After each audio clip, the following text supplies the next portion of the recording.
this is the 4 kittens of Ambrosia.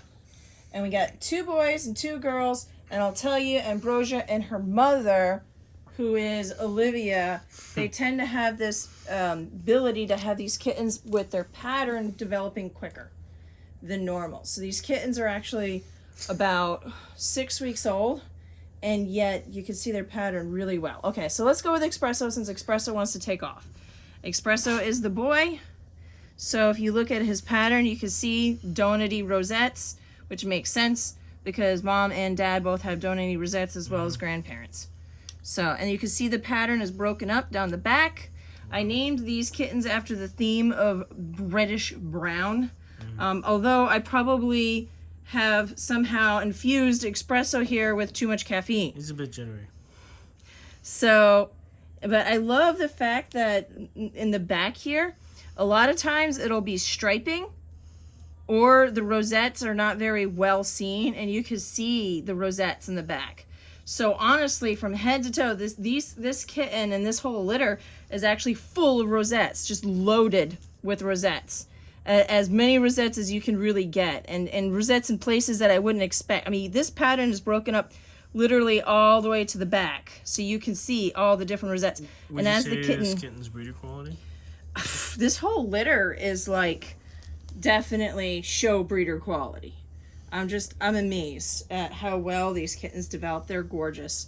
So I love that what you're looking for is the lighter back pattern and the darker rosettes, and that's going to really pop. Now you don't see the reddish in the rosettes just yet. They're opening up and you can see the shape, but the fact that you can see this beautiful reddish color down the back, you're going to see that same color that's down the back and those rosettes. So also in the face, you want to show off that face? So that reddish, beautiful reddish color, that's our little cheat. Breeders use the color of the face to know what the color inside the rosettes should be. So we're looking at the reddish brown color, which is what we selectively breed for. Olivia is an orangey brown, and Ambrosia, who was from Olivia and is also from a beautiful reddish brown dad, she's also a beautiful color too. So that was mahogany. Sorry, that was Espresso. Here's mahogany. I'm gonna go just do the boys first. Okay, so maybe a little comparison. We want to take a look. Comparison. Okay, Espresso, you can be off. So here's mahogany. Mahogany is a beautiful color. And you can see that's an interesting rosette pattern for sure. That would be what you'd classify as probably like paw print. So it's not completely enclosed, not completely round, but you can see like this one is. So most of them are donut rosettes with a few paw prints, which I love paw prints because paw prints to me are more wild. I feel like donut rosettes, even though they can be more popular, are actually not what you find in the wild at all. So see this, and then you can see how the pattern is breaking up down his back as well.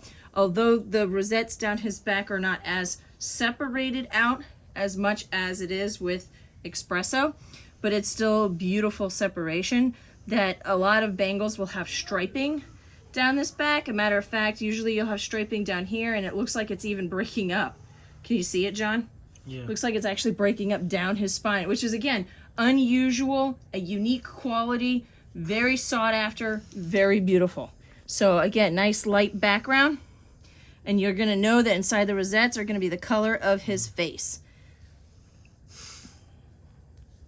So he loves the shoulder rubs though, very, very much like, we'll stay put for shoulder rubs. I love how like the tails are so expressive at times. These tails all come back.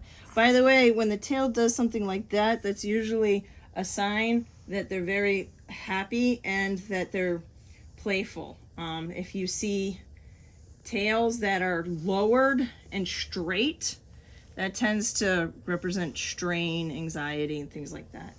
So, very open posture. Again, the boys are bigger than the girls, but that, I mean, you can see the difference at a young age, and it's kind of interesting. Although I do have a girl here or there that will be the difference. Okay, so let's go with the girls. Here's Cherry Bomb, and here's Gold Rush, and we can do a little side-by-side comparison, although I'll have pictures, and honestly, they look very similar. So with Cherry Bomb, with Cherry Bomb, the reddish is coming into the rosettes already. So she's just further in development, but this is what you can expect with the boys as well. This beautiful, and if you notice, this beautiful red color is matching the spine and it's matching the face. So like I said, that it's a really good indication of what to expect. But these are definitely more like a donut-y kind of rosettes, you know, where it's almost completely all around. You're so beautiful, Cherry Bomb. Beautiful reddish color. I love that wild pattern. Look at that. That looks so wild. I love it. And it's gonna separate out a little bit more. So basically, the way that you can expect these rosettes to develop is, it's like a balloon. So at birth, the balloon is completely deflated, and you can see the pattern.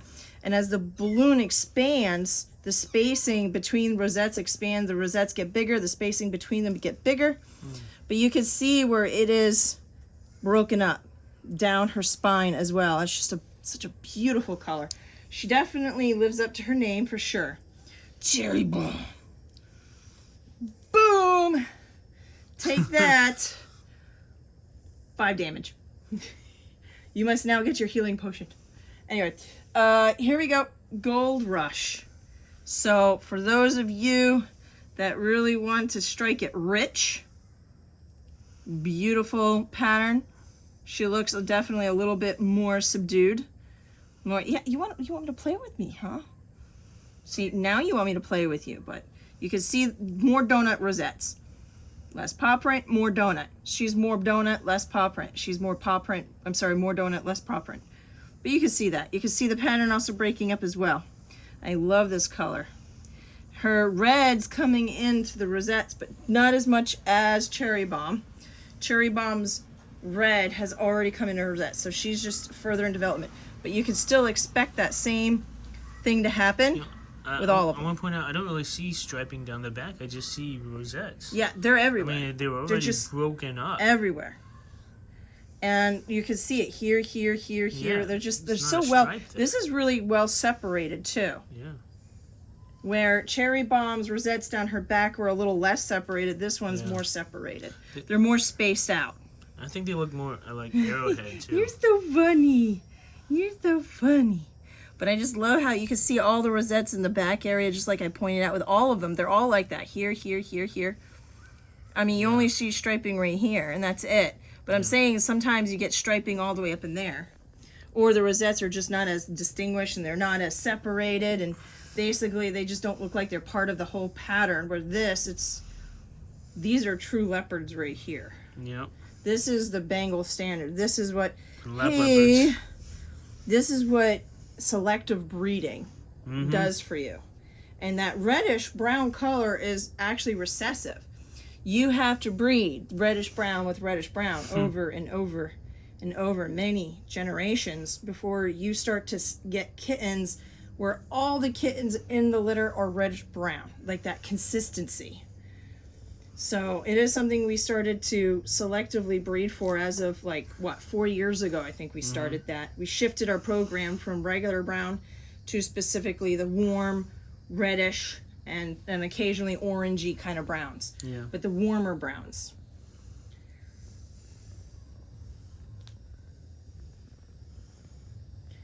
Cherry Bomb. Okay, I think the kittens are done. On with the pictures. Gotta go.